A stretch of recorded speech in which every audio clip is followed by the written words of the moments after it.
Dennis was on one that night, and out of all days, it was the eve of Thanksgiving. Chase didn't know why they went there.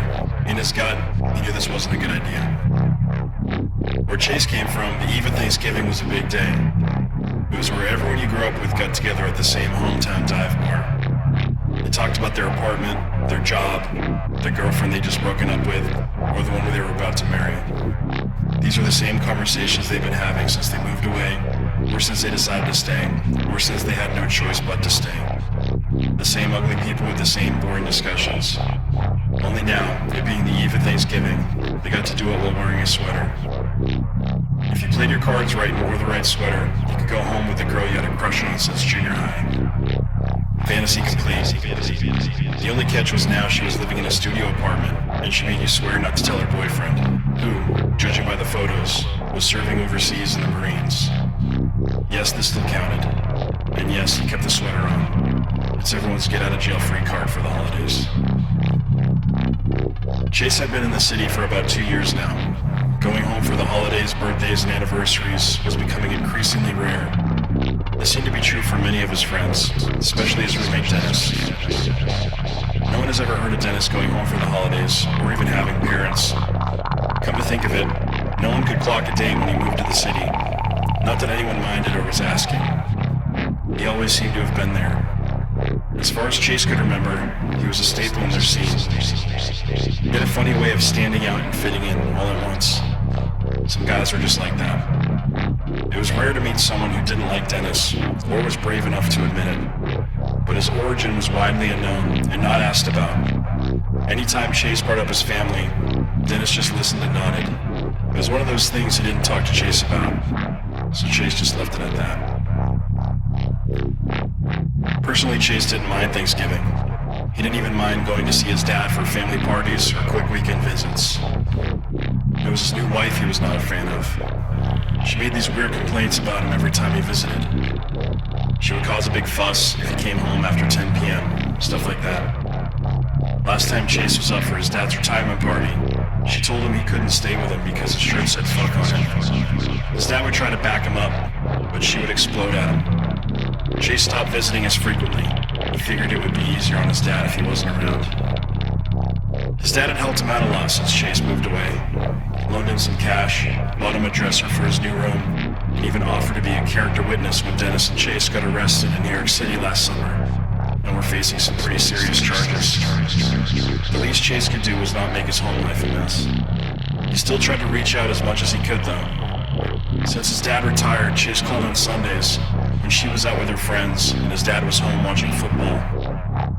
Dennis and Chase played in a punk band together, so his dad liked hearing stories from tour.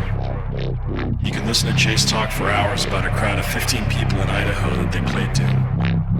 He thought it was incredible that anyone knew the words to their songs.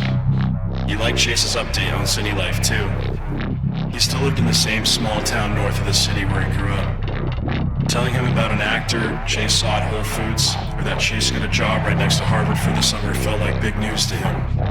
He had always been Chase's biggest fan, especially after Chase's mom died. Those phone calls seemed to mean a bit more to him.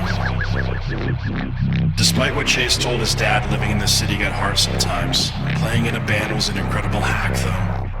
Dennis and Chase's band weren't famous or anything, but they played plenty of local gigs and got to go on tour a few times a year. City gigs were not as lucrative anymore, but when they were on tour, they made enough money to pay their rent when they were gone and to survive on the road. On the last couple of tours, they even came home with some extra cash. It wasn't a lot, but they could usually chill for a week or two before they had to start looking for work. Since they lived together, the last few days of tour, Dennis and Chase typically began scheming about how to make money in between shows. Being involved in the local music scene meant they could pick up a couple of security jobs at a few venues around the area, or throw a house show for a touring band they were friends with. Both usually set them up with some quick cash. Those opportunities have been scarce lately. There was some unforeseen violence at the last show they threw. These Nazis from Providence showed up to see a power violence band that was on tour from California. 2 of them slipped in without their noticing, while the rest were stopped at the door and turned away. The 2 who got in were snatched up by a couple of local skins who beat them with hammers. The cops shut the illegal venue down and they had to start looking for other work opportunities. Dennis is usually the one setting these things up for them. That's just how it's always been. He came up with the plan and Chase said, fuck it, let's go. Dennis knew everyone in the city.